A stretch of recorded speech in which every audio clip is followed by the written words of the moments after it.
di bulan puasa tersendiri itu ada nggak sih Pak kayak ajaran atau amalan-amalan tertentu di bulan puasa itu tadi? Ya, di bulan puasa itu memang sebutan dari bulan Ramadan kan banyak. Ada yang bulan penuh berkah, bulan penuh magfirah atau ampunan. Ini kan dari Pak Bambang katanya kita lebih mudah dalam beribadah.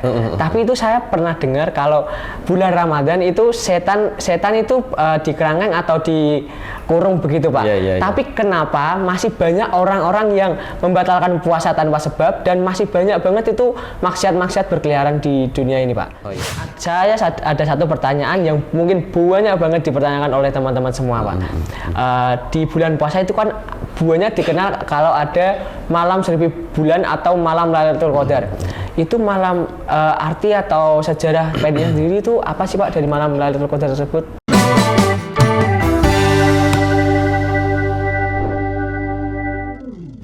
Assalamualaikum warahmatullahi wabarakatuh.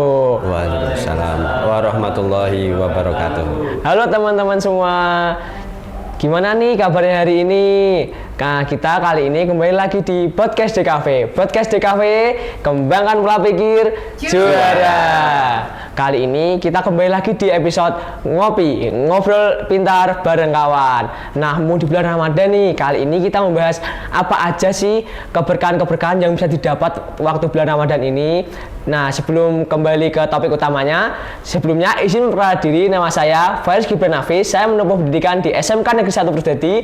Saya berada di kejuruan Desain Komunikasi Visual. Nah, tentunya di sini tidak sendirian nih. Di sini saya ditemani oleh tamu yang sangat-sangat spesial. Beliau adalah guru bahasa Arab yang ada di SMK Negeri 1 Purwodadi. Bisa diperkenalkan Bapak namanya? Ya, Assalamualaikum. Nama saya Bambang Rianto SPDI. Saya guru bahasa Arab di SMK Negeri 1 Purwodadi ini. Halo Pak Bambang, gimana kabarnya nih? Alhamdulillah baik, sehat. Gimana Pak Bambang puasanya selama ini? Alhamdulillah bisa menjalankan dan alhamdulillah nggak bolong gitu ya. Alhamdulillah. Nah, tentunya teman-teman udah gak sabar kan ke topik utamanya, langsung aja ya. Izin Pak Bambang, ini kan kita puasa itu bukan hanya sekedar puasa aja ya Pak. Itu pasti di puasa itu ada manfaat atau maknanya. Untuk manfaat atau maknanya itu sendiri puasa itu apa sih Pak? Oh iya, puasa itu sebagaimana firman Allah Subhanahu wa taala dalam surat Al-Baqarah ayat 183, Allah berfirman, Bismillahirrahmanirrahim, ya ayyuhalladzina amanu kutiba alaikumusyamu kama kutiba alal ladzina min qablikum la'allakum tattaqun. Ayat ini menjadi dasar kuat untuk perintah menjalankan puasa. Jadi target capaiannya adalah nantinya setiap orang yang berpuasa itu menjadi pribadi-pribadi yang bertakwa begitu, yang semakin takut kepada Allah, yang semakin ibadahnya semakin kuat dan menjadi pribadi yang sangat baik di hadapan manusia maupun hadapan Allah Subhanahu wa taala. Oh, begitu ya Pak. Nah, itu teman-teman jangan sampai bolong-bolong ya puasanya. Nah, dengar-dengar kalau seumpama itu kan bulan puasa itu diperingati sebagai bulan yang penuh keberkahan Pak. Nah, di bulan puasa tersendiri itu ada nggak sih Pak kayak ajaran atau amalan-amalan tertentu di bulan puasa itu tadi? Ya, di bulan puasa itu memang sebutan dari bulan Ramadan kan banyak. Ada yang bulan penuh berkah, bulan penuh magfirah atau ampunan. Jadi keberkahan itu banyak sekali itemnya. Contoh dalam beribadah itu kita semakin giat, semakin mudah, semakin ringan untuk menjalankan atau menapakkan kaki ke masjid atau melakukan ibadah mahdoh atau ghairu mahdoh atau melakukan ibadah sholat, membaca Al-Quran maupun yang lain. Nah, untuk amalan-amalannya banyak sekali.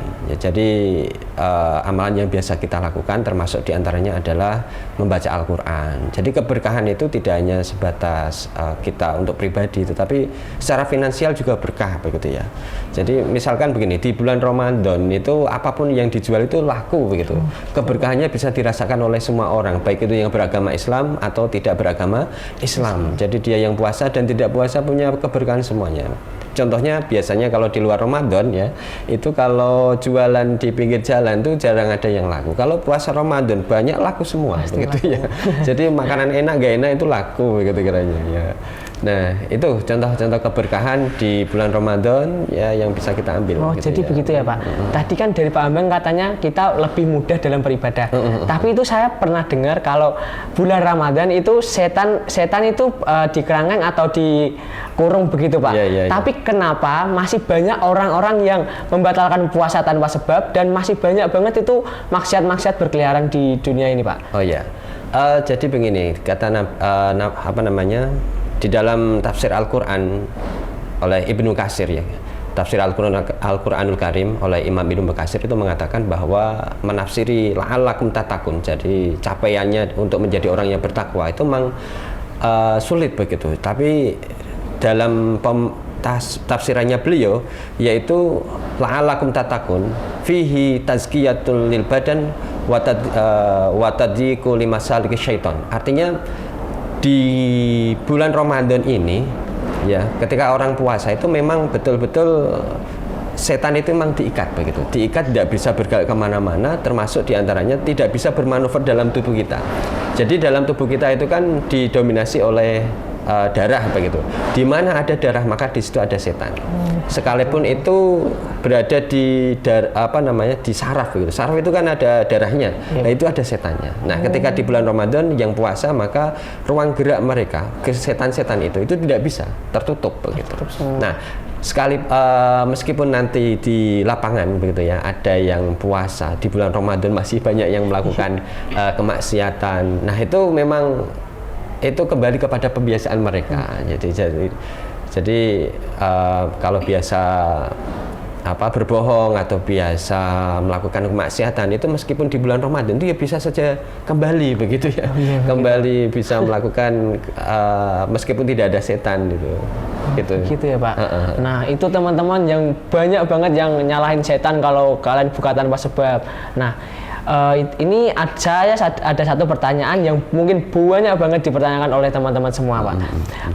Di bulan puasa itu kan buahnya dikenal kalau ada malam 1000 bulan atau malam Lailatul Qadar. Itu malam arti atau sejarah pendeknya sendiri itu apa sih Pak dari malam Lailatul Qadar tersebut? Ya. Lailatul Qadar itu kita bisa melihat membaca. Jadi dalam Al-Qur'an itu kan ada surat Al-Qadar begitu ya. Bismillahirrahmanirrahim. Inna anzalnahu fi lailatul qadar wa ma adraka ma lailatul qadar. Lailatul qadri khairum min alfi syahr. Artinya ketika malam Lailatul Qadar itu adalah malam di mana malam penuh kemuliaan. Jadi di situ turunnya Al-Qur'an di dalam kitab tafsir Al-Misbah itu dijelaskan demikian.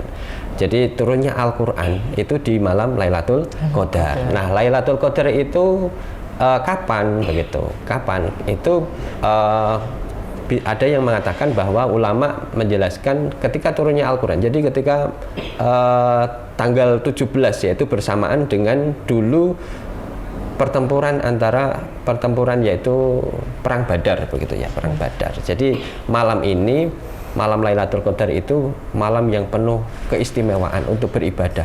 Malam yaitu kan dalam ayat tadi inna anzalnahu fi lailatul qadar.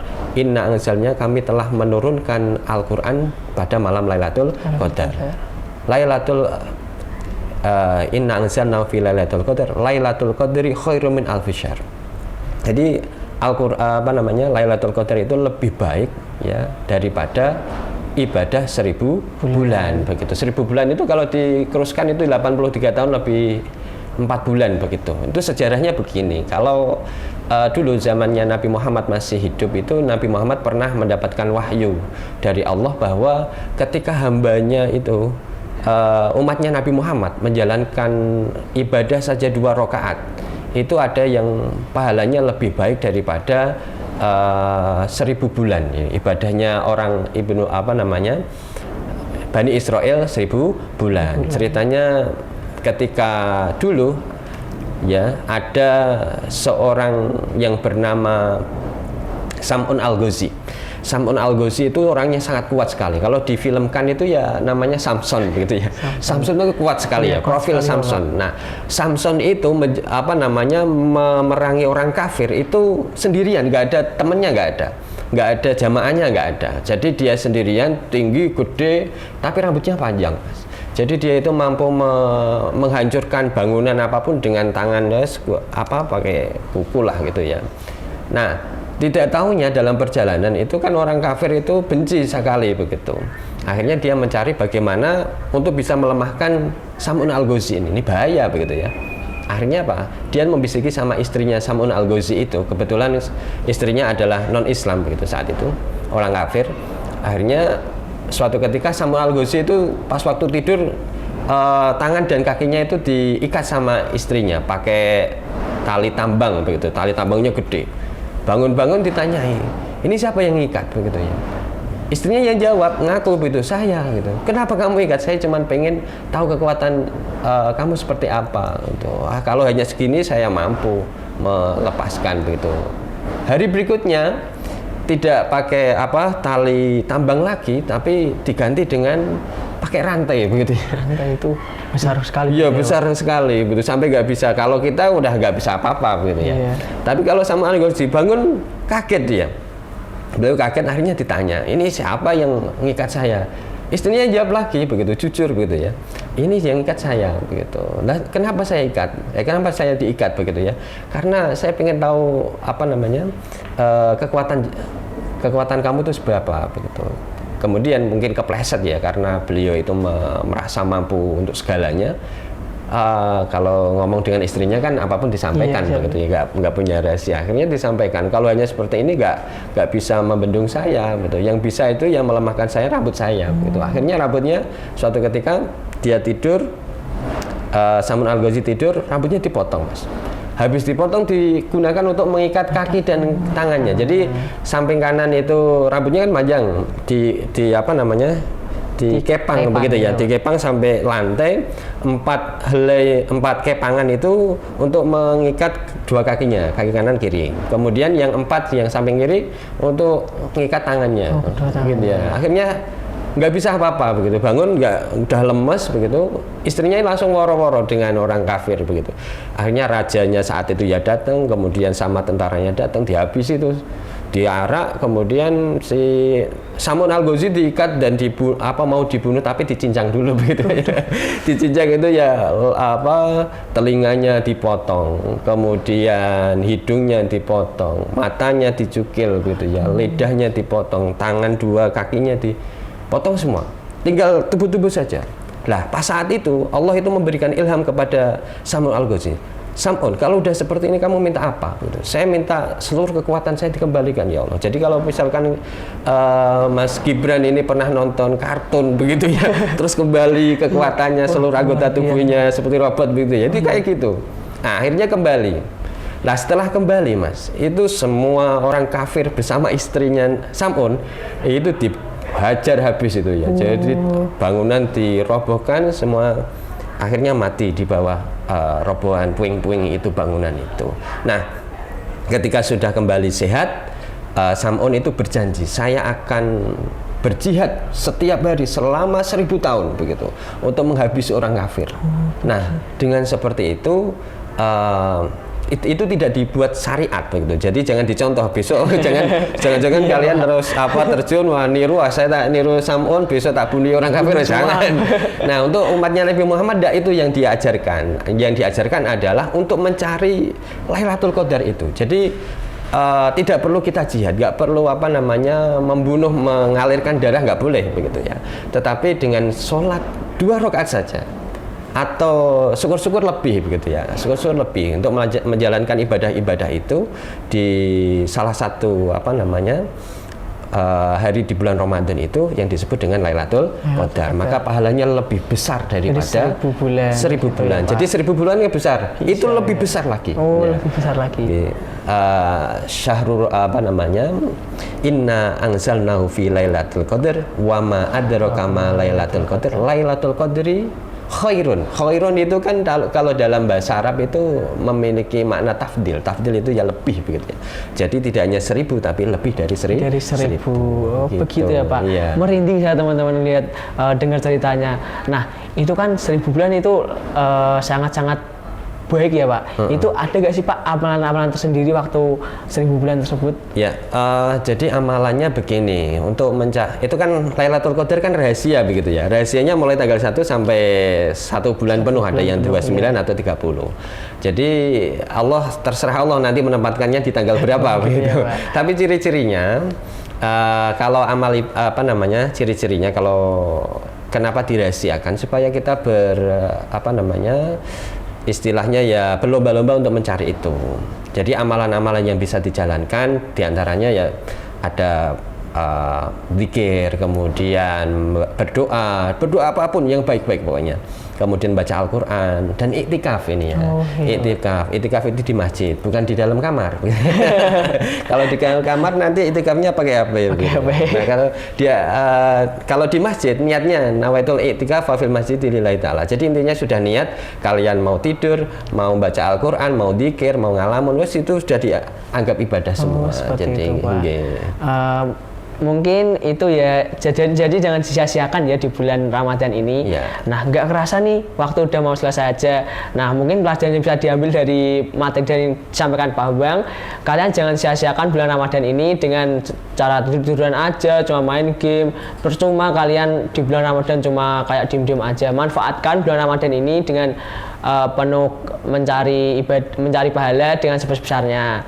Nah, mungkin terima kasih Om Bang udah menyempatkan waktunya buat datang pada podcast kali ini. Terima kasih juga buat teman-teman udah menyaksikan podcast kali ini sampai selesai. Terima kasih. Jangan lupa like, komen, dan subscribe channel ini. Sekian podcast DKV, kembangkan pola pikir juara. Wassalamualaikum warahmatullahi wabarakatuh. Waalaikumsalam.